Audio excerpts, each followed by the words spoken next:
The first of my videos will be on simple carbohydrates and their digestive pathway through the body.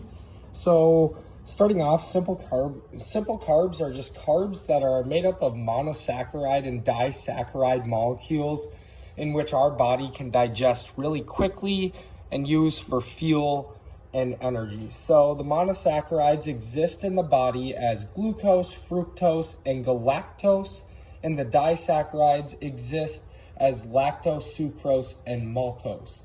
And some simple carbs are, you can find these in foods such as table sugars and syrups, probably the most common form being high fructose corn syrup, which we see in a lot of our soda beverages.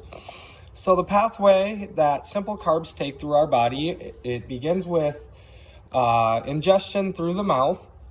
And most carbohydrates are broken down by salivary amylase immediately in the mouth. In the case of these simple monosaccharides, they're gonna actually kind of just move their way through the duodenum.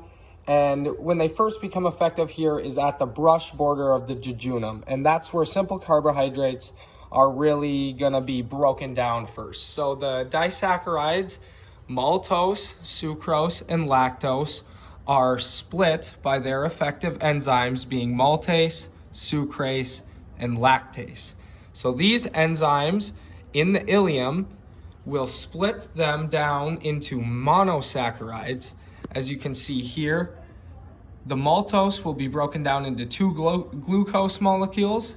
The sucrose will be broken down into one glucose molecule and one fructose molecule. And the lactose will be broken down into one glucose molecule and one galactose molecule. Once these simple carbohydrates are in the form of monosaccharides, they're ready for absorption and storage, and they're ready to be used in the body as energy. However, this can become a problem if we're over-consuming simple carbohydrates, and this is especially seen through the overconsumption of high fructose corn syrup.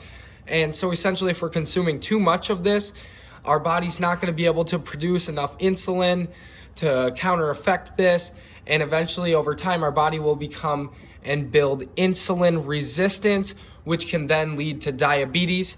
So in terms of carbohydrates, simple carbohydrates are going to be the carbs that you're going to want to avoid more if you're looking to keep yourself away from getting in the ranges of diabetic as far as your blood sugar levels.